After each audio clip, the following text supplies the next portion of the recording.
Good morning, friends. Once again, I welcome you back to this class of video lecture.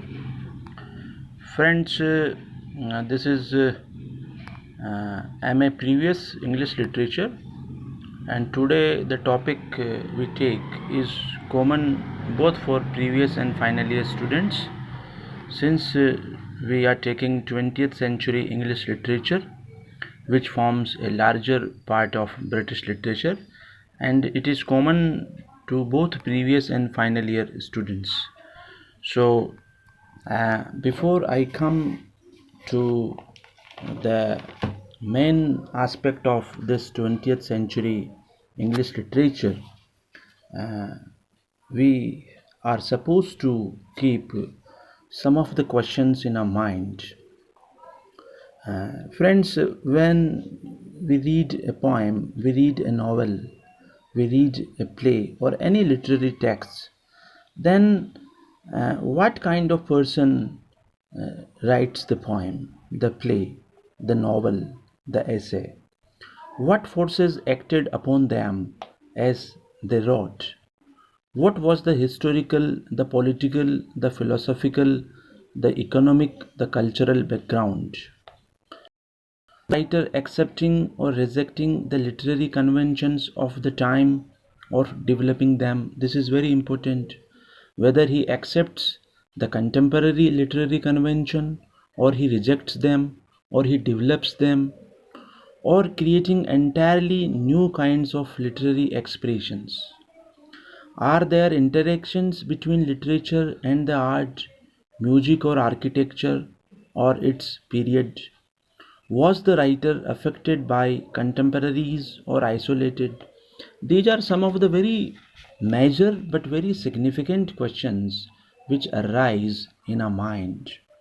Such questions stress the need for students to go beyond the reading of set texts. Yes, when we go beyond the texts, then we are prompted to get acquainted with these questions, to extend our knowledge by developing a sense of chronology, of action and reaction, and of the varying relationships between writers and society.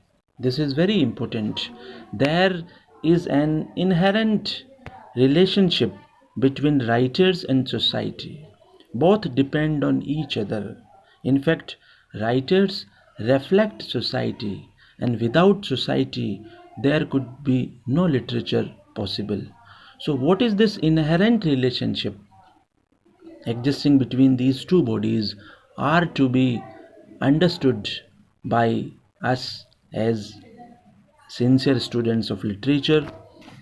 Histories of literature can encourage students to make comparisons, can aid in understanding the purposes of individual authors and in assessing the totality of their achievements. Their developments can be better understood and appreciated with some knowledge of the background of the time. And histories of literature, apart from their valuable function as reference books, can demonstrate the great wealth of writing in English that is there to be enjoyed. We often stress the significance of reading histories of literature. They are not only the treasure of knowledge, but at the same time, they underline this inherent relationship between writers and society. They can guide the reader who wishes to explore it more fully and to gain in the process deeper insights into the rich diversity not only of literature but of human life itself. So, friends, uh, in a way, I tried to build up a sort of background of this today's topic, that why do we study the history of literature, what are those forces which motivate a writer to write, and to what extent and in what degree a writer gets motivated by the contemporary conventions, or he takes totally a new path. So, uh, today, my basic intention is to present before you the new century. In fact, friends, we start from Chaucer, the 14th century, then we come to the 15th century, a bit dark period of literature where there was no significant production of literature. Then there came the era of Marlowe and Shakespeare. It was a sort of renaissance. Then we move on to Milton, we move on to Alexander Pope and Dryden. Then we move on to the great revolt of Romanticism against Neoclassicism, the period of Wordsworth, Shelley, Keats, Scott, Coleridge. Then we move on to W.B. Yeats and Robert Browning, a very famous, Victorian era of literature. Then from Victorian era, we come to the new century, that is 1900, the 20th century, which we call. So this period roughly uh, coterminous with the reign of George V, who reigned from 1910 to 1936, has been recognized. The reign of George V, uh, please note down, I repeat, the reign of George V has been recognized as one of the great epoch of English literature. If this is a question of Nate, a few writers of the period have been granted the kind of status granted to Shakespeare and Milton. Yes, again I repeat, there are few writers whose status is equal to the status of Shakespeare and Milton, Wordsworth and Dickens, as giants under whose shadow the lesser writers of their age must be judged. In so far as the modern movement which they initiated split over into the reign of George VI, the Georgian periods together contained the most crucial literary developments of the century. So again, the net questions continue to come. What are the periods of the Georgian period, the reign of George V, and you know this famous modern movement, and who are the prominent and profound writers? So, in 1911, George V, as King Emperor, with Queen Mary at his side, the two sitting crowned and robed on golden thrones, received the homage of the Indian Empire at the Darbar in the new capital of Delhi. From that point of the two Georgian reigns witness the rundown of imperial power, the bleeding away of life and wealth in two world wars, and massive social upheavals such as strikes, slums, and unemployment. Yet the reigns contain one of our richest literary epochs. Perhaps there is no direct correlation between national self confidence and literary productivity. Is there an inverse relationship? It must be argued that national events so disturbing and disastrous as those of the years 1910 to 1950 will naturally stir the imagination of artists and writers. That prosperity and power do not breed fine literature. That Dickens was great not because Victorian England was powerful, but because it was wickedly scared with injustice and inhumanity. This is very important to note, that greatness does not produce writers. It is the wickedness of society. It is injustice prevailing in society. It is inhumanity prevailing in society make the writers great. This is a very, you know, very interesting point of line made here by the writer. So, such were the political conditions after Queen Victoria died and King Edward VII succeeded to the throne. But political movements dedicated to the achievement of massive social reforms were already in their infancy.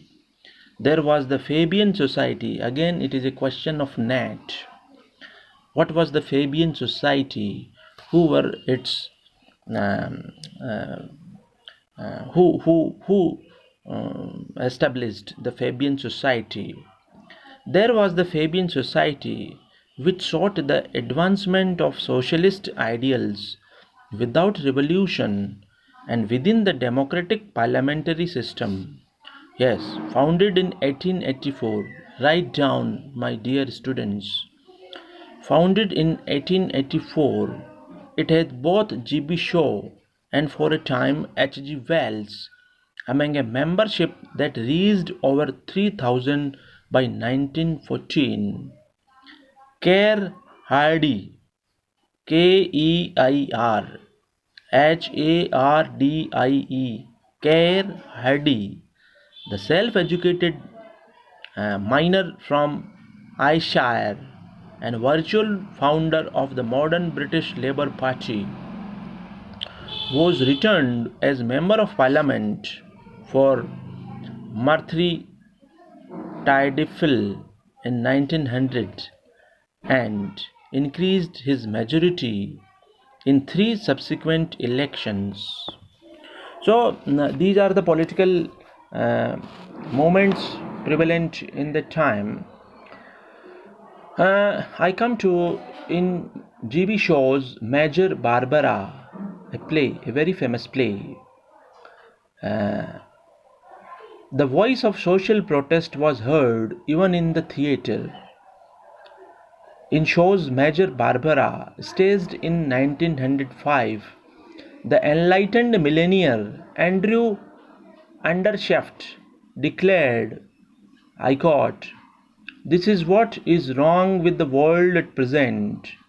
It scraps its obsolete steam engines and dynamos, but it won't scrap its old prejudices and old moralities, and its old religious and its old political constitutions." Iron caught.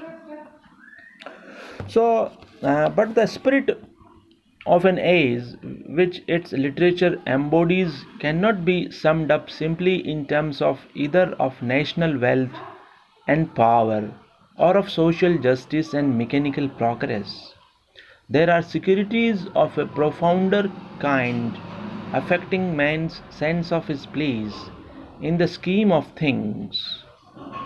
And in the early years of the century, Einstein's theory of relativity, yes, the most profound scientist. Again, I think you must have heard the name of Einstein. Einstein's theory of relativity demolished the Newtonian principles on which the framework of the physical universe had seemed to depend. Meanwhile, Sigmund Freud, a profound uh, psychologist of the century, meanwhile, Freud disturbed man's confidence in the rational and moral framework within which human behavior had seemed to be subject to regulation and control.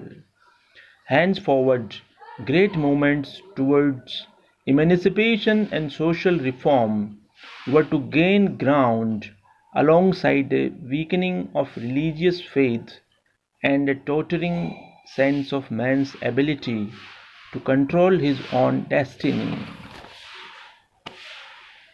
So, I think I have been able to uh, give you an outline of the major political things of the first half of the 20th century, and the major literary and cultural moments.